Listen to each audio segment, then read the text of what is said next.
Baik, bismillahirrahmanirrahim. Assalamualaikum warahmatullahi wabarakatuh. Halo rekan-rekan semua, para mahasiswa Universitas Terbuka, khususnya pada program studi Sistem Informasi.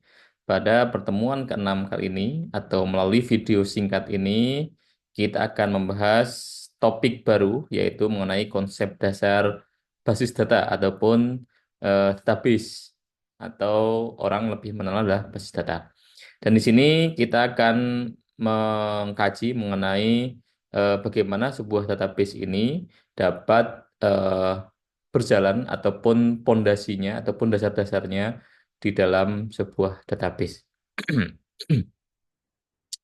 Nah, basis data relasional ataupun hubungan database ini ya digunakan di berbagai macam bidang.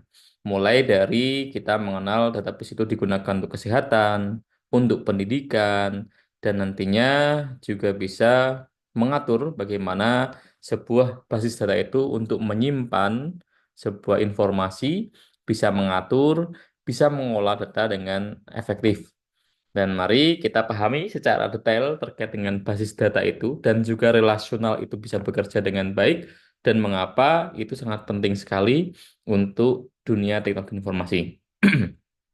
Nah, basis data relasional itu adalah kumpulan data yang saling berhubungan. Jadi data-data itu dikumpulkan dan itu kita hubungkan. Dan itu nantinya disusun dalam bentuk tabel yang terdiri dari baris ataupun row dan juga kolom ya. Kita mengenalnya row and columns. Kalau kolom itu adalah kolom, rows itu adalah baris. Nah, model ini pertama kali dikenal oleh Dr. Ott ya pada tahun 1970 dan konsep ini memudahkan pengelolaan data karena fleksibilitas dan kemudahan penggunaannya. Nah, tabel-tabelnya nanti dihubungkan dengan primary key ataupun kunci utama dan juga kunci tamu ataupun foreign key. Nah, nanti ada sering disebut sebagai primary key dan juga foreign key. Nah, ini memungkinkan agar kita tahu bahwa oh ternyata setiap tabel itu ada primary key, kata kunci yang memang unik dibandingkan dengan yang lain.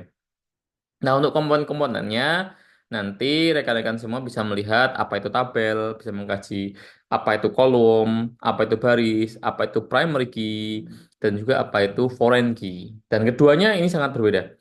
Kalau primary key, itulah identitas unik untuk membedakan satu baris dengan lainnya. Sedangkan kalau foreign key, itu adalah menghubungkan tabel satu dengan tabel lainnya untuk menjaga relasi antar data. Dan di dalam fungsi basis data relasional itu pertama adalah untuk mengatur penyimpanan data, yang kedua adalah mengontrol akses data, yang ketiga adalah mendukung manipulasi data melalui perintah seperti SQL. Nah, misalnya ya, kalau kita lihat contohnya dalam tabel sederhana dengan data departemen perusahaan tertentu ya, itu ada kode departemen, ada nama departemen, ada manajer. Kalau di kita satu kelas ada nomor induk mahasiswa, nama mahasiswa, nanti ada alamat dan lain sebagainya. Dan itu eh, NIM itu masuk ke dalam primary key karena setiap mahasiswa itu pasti memiliki perbedaan. Nah, contoh lain apa rekan-rekan semua? Contoh lain adalah KTP, kartu tanda penduduk. KTP saya, KTP rekan-rekan para mahasiswa itu berbeda. Tidak ada yang sama. Selain KTP, selain NIM, apalagi? Mungkin ada nomor eh, apa namanya SIM ya. Di SIM ada nomornya. Terus mungkin kode-kode lainnya dan itu akan berbeda.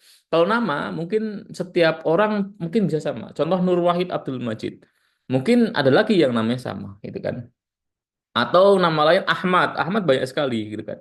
Tapi kalau NIM pasti akan berbeda. Nah, contoh visualnya nanti rekan-rekan belajar terkait dengan bagaimana kita bisa melihat kalau melalui select, tick, dan juga lain sebagainya. Nah, demikianlah pembahasan mengenai basis data relasional dan konsep ini sangat penting sekali karena menjadi dasar pengolahan data di berbagai macam bidang dengan memahami elemen-elemen seperti tabel, primary key, foreign key, serta berbagai macam data yang saling terhubung tadi, maka diharapkan para mahasiswa dapat mengoptimalkan pemanfaatan basis data untuk menyelesaikan berbagai permasalahan informasi dan berbagai macam masalah-masalah di dalamnya. Maka teruslah rekan-rekan semua untuk mengeksplorasi. kembangkan kemampuan rekan-rekan semua di bidang ini, khususnya di sistem informasi. Dan sampai jumpa di video berikutnya dan selamat belajar. Sekian, Assalamualaikum warahmatullahi wabarakatuh.